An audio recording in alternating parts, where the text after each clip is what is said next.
Welcome to the back of the van, and it's just before sunset, which means the lighting is extremely harsh.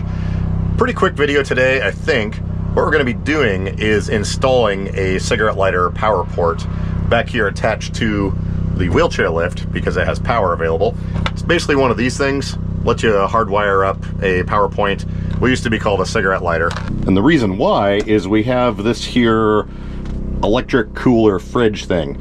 Now this is compressor based, and it actually has an R134A compressor in it, and this thing will go down below freezing. Let's put some drinks and other stuff in there.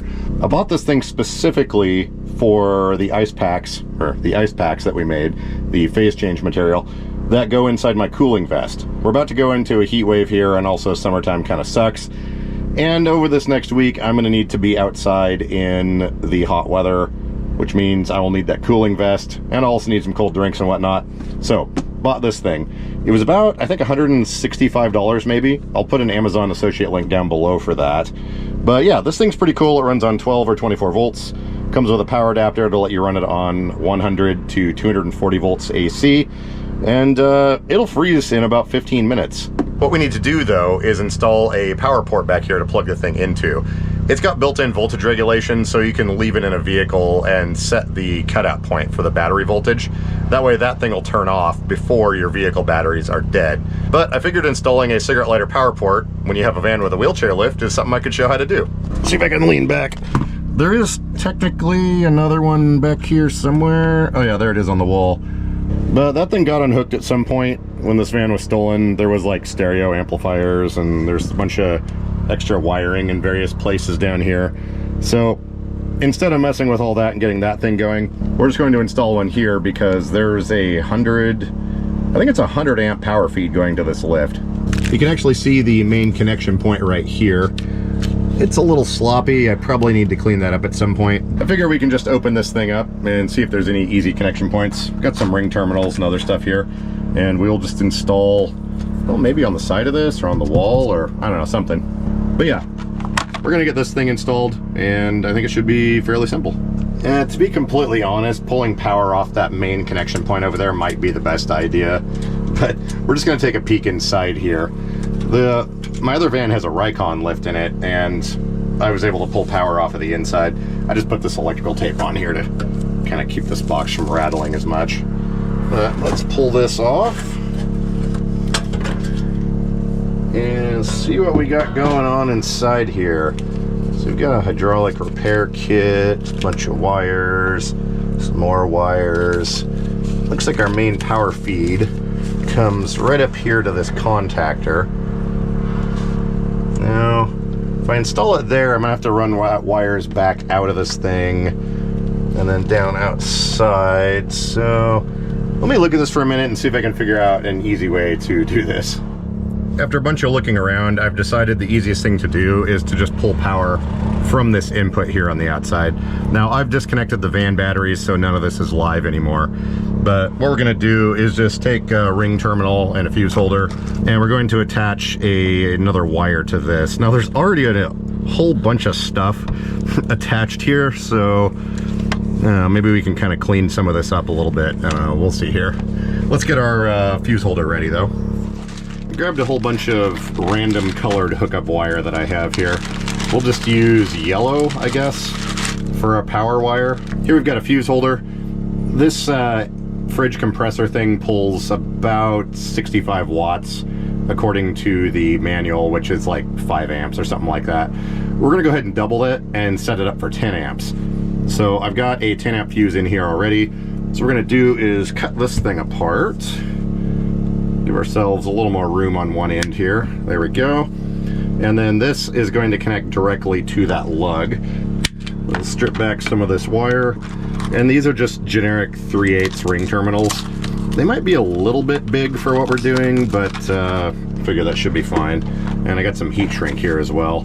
Just because sometimes when you crimp these, they get a little bit messy. We're gonna cut this down. Oh, sure, that looks good. Slide this on here.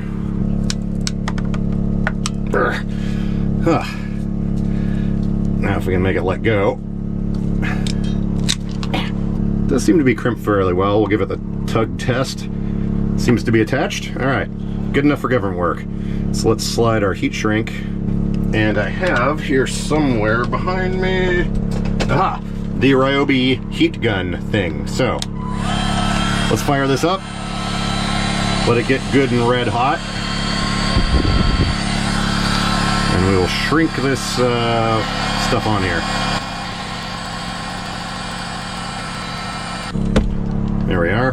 And it should be noted that these battery-powered heat guns are not nearly as hot as the ones that run on mains power. But yeah, it seems to be pretty good and decently protected. Okay, this next part here is going to be a little bit difficult to film. I think I've got the camera where it can see what's going on. Also, the generator is buzzing away there in the background, so hopefully that's not too loud.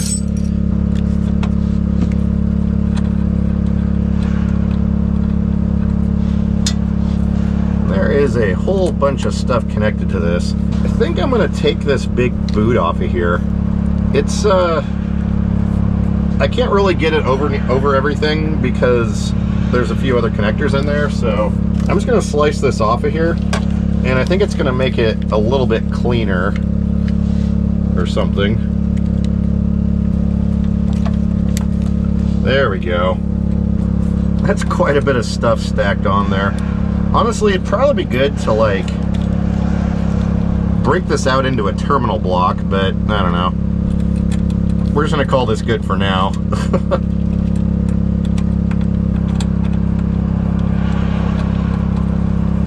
Sometimes when you're turning these, it tries to rotate all the connectors and then they get all weird on you.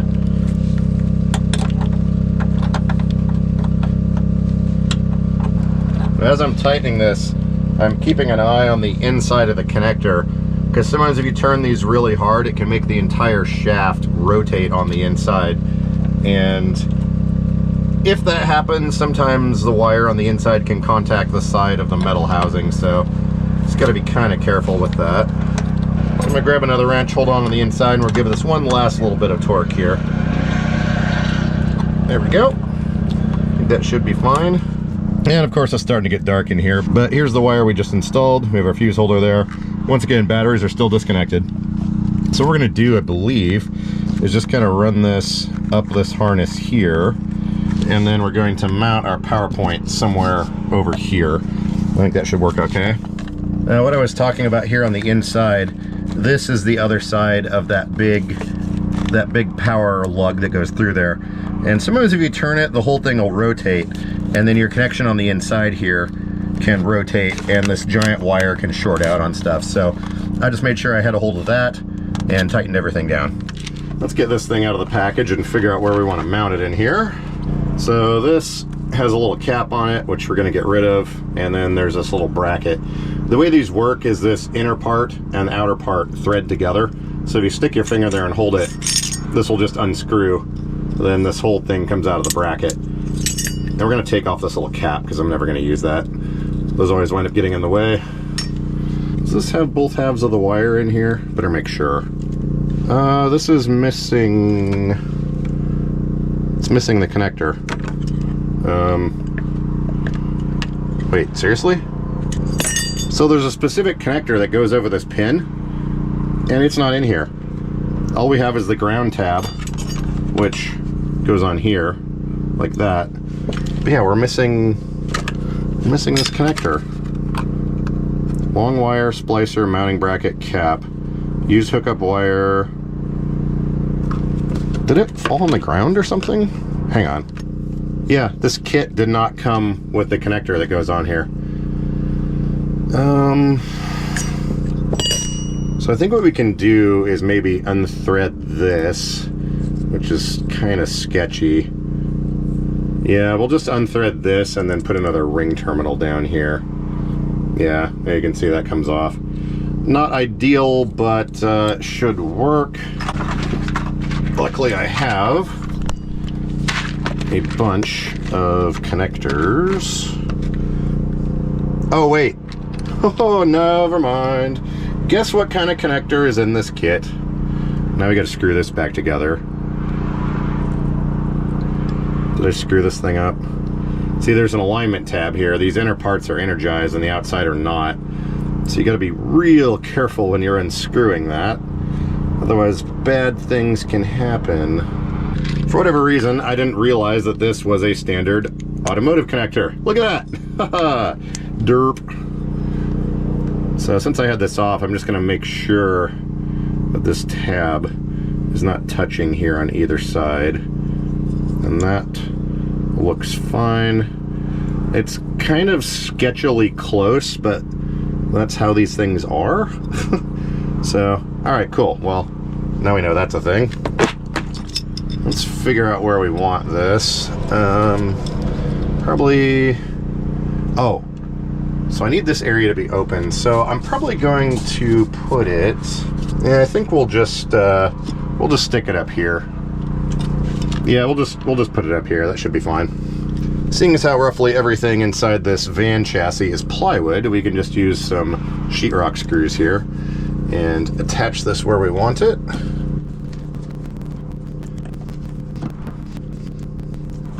Alright, that appears to be a good spot. Oh man, it's so dark in here, I don't know if you're going to be able to see anything at all. Let's grab some of our wire here. Probably about yay much should be good. Usually with these butt connectors, these pair of diagonal cutters here have a sort of a ridged crimping area there. And I normally just use those for these because it works really well. So we'll get that crimped in there.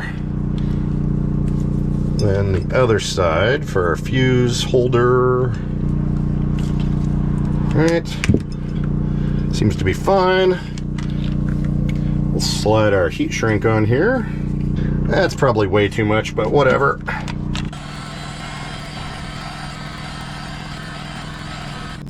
Unfortunately, I'm going to have to make an executive decision here. It's getting too dark to film and I don't have any lights. So we're going to skip forward to tomorrow when it's light outside and I will show you this completed. I just realized I have a phone and it has a light built in. So we're getting this attachment thing here set up so we can continue filming because, yay. Hey, there we go. We have a mount and we have a light. Look at that, fancy stuff. What I did here was I went ahead and threaded this back in. Our little ground tab is on the back. Actually, I should probably just show you that. There you go. You can see where the ground tab sticks off. And I've just got this good and tight on here. We're going to use the wire that the kit came with simply because it has a connector on it already. So let's get this put on here. Here we have the wire that we just put heat shrink on. So let's kind of get a rough layout here where we want this to go. All right, that looks good. Trim off this top bit and cut the end of that. And seeing as how we learned that these are a connector that exist, we can use this now. Then we're going to use my diagonal cutter crimper things because they seem to work a lot better than the actual ones for some reason. I probably should have put some heat shrink on there. Yeah, whatever. That's fine. Then, as ugly as it looks, that snaps on there, and we have this thing on the wall with some wires dingling. Maybe I should have used a different color wire, seeing as how it's going to hang out in the open. Whatever, it should be fine. Actually, OCD is happening. I'm going to go back into the bus real quick and grab some more parts because I need to make this look better. This is very quickly turning into one of those projects where all of my tools end up in the van. But we are going to hide our shame here with a little bit of wiring harness material. And then I've also got some of these, I never remember what you call these, rubberized D-ring clamps or something. These things. Oh, I meant to grab some more screws. Maybe we'll have enough. So we've got some of these guys that will clamp around this stuff. Yeah, look how fancy that is. All right, let's get to jamming some wires in here. This stuff is used from another part of the van. And, well, yeah, anyways.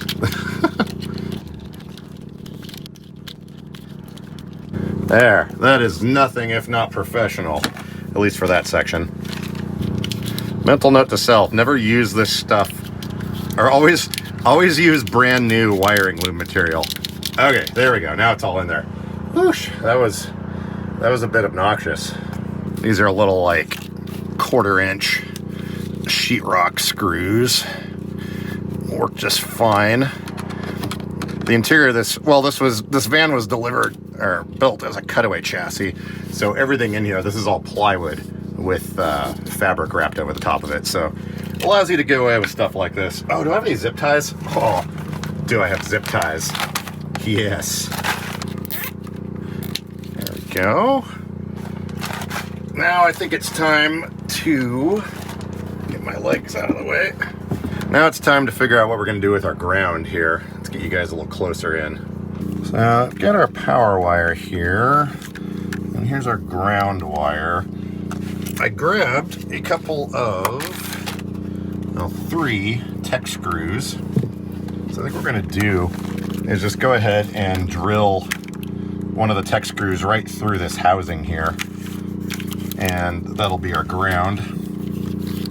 So let's make these about the same length. That looks good. Chop this one off. We will strip it. Let's go with one of these. Just verify our tech screw fits in there, and it does.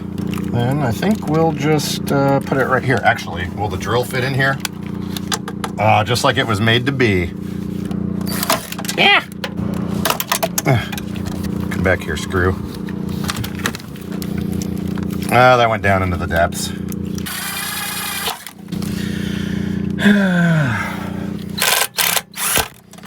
Okay, that'll do. Stick our wire through here and tighten it down. Okay, there's that. In theory, now we have power and ground. Yep, 10 amp fuse in there. That should be plenty. Although we'll find out. This thing is compressor based. But I did notice that this cooler has an unloader valve on it. And if you're familiar with that, that means it releases all of the pressure in the cooling circuit to allow the compressor to fire up without a huge amount of inrush current. So that's kind of cool. Literally. Come here, zip ties. Ow, that's a heat gun that's still hot.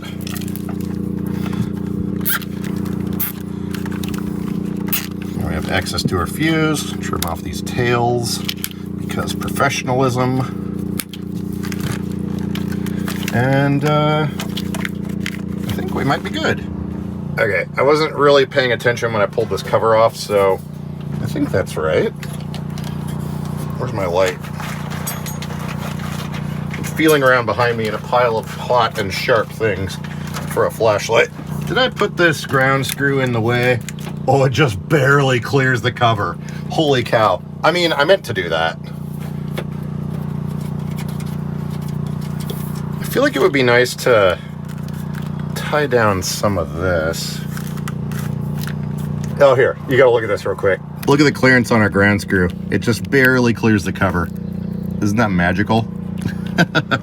As much as I love wires flapping around in the breeze,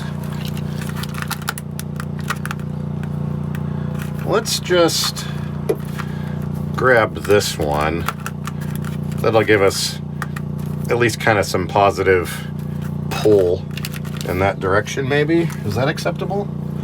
I think it should be fine. Well, we're down to one of these. So let's see. Where's the drill? Oh. Nope. Okay.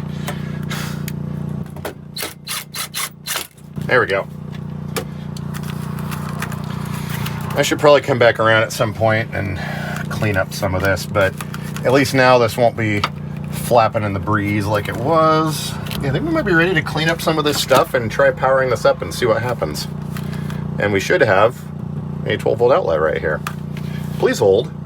All right, power has been restored. Let's change this angle here a little bit. Stay. Let's see if we can grab our power cable here and drag our cooler just into frame so you can see that it's working.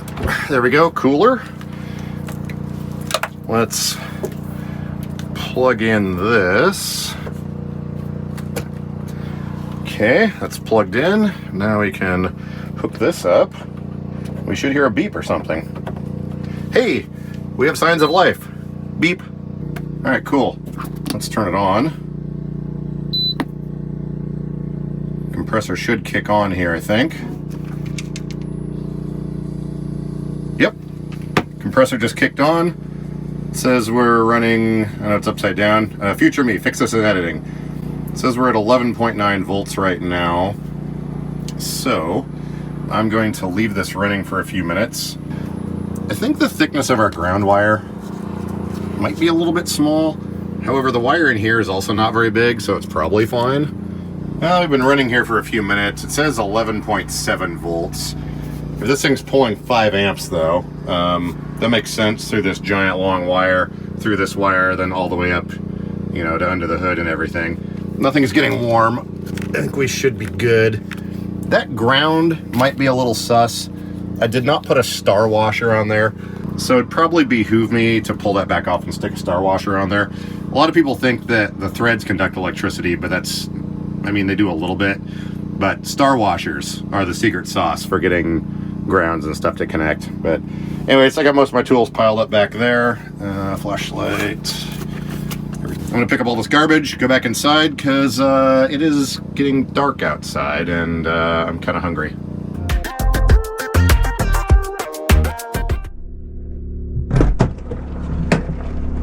They've been looking everywhere for this stupid camera.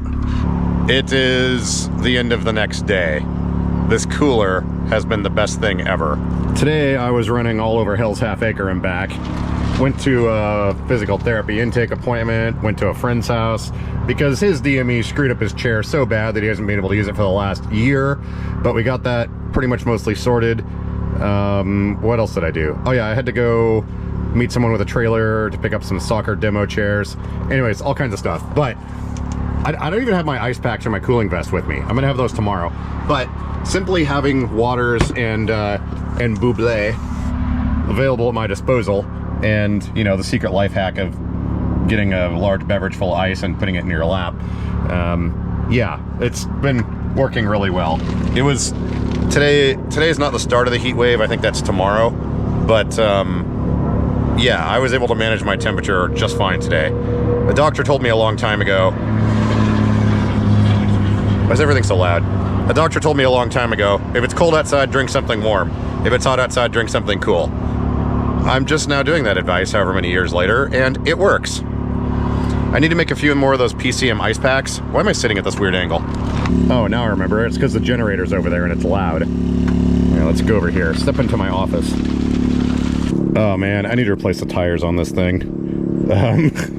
Anyways, what was I saying? I don't know, something. Oh yeah, I need to make a few more of those PCM ice pack things.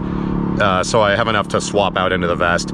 I did try it. They last about 3 hours each, just for those small ones that I made, with them in the vest and strapped to me. So tomorrow is going to be close to 100, and the next few days after that will be triple digits. So we'll definitely get a test on this. But yeah, like I said, I'll leave a link to that cooler down below. Like at 165 bucks or whatever it was, I think it's a really handy thing. I've left it in the van all day today. It automatically shuts off when the voltage gets low, but you can adjust it so that your vehicle will still start. But as soon as the vehicle starts, after 3 minutes or so, it'll kick back on. So I just left it plugged in and it's done its thing in the back of the van, and every time I reached into it, there's a frosty cold beverage. Oh, tomorrow, live stream. I think we might do it a couple hours early, or maybe we'll do a mobile stream if it's not too hot. So keep your eye on your YouTube feed. I'll do a community post and also on Twitter. I will try to keep everyone apprised of what's going on, but the live stream will be at an earlier time for sure, but I'm not sure when exactly. So anyways, thanks for watching. I'll see you tomorrow. By the way, small victories, sunlight. It feels great being able to actually go out and not be overheating. Definitely do whatever you can to take care of your issues or needs, or what am I saying? Trying to be inspirational. I'm happy right now. That's a good thing.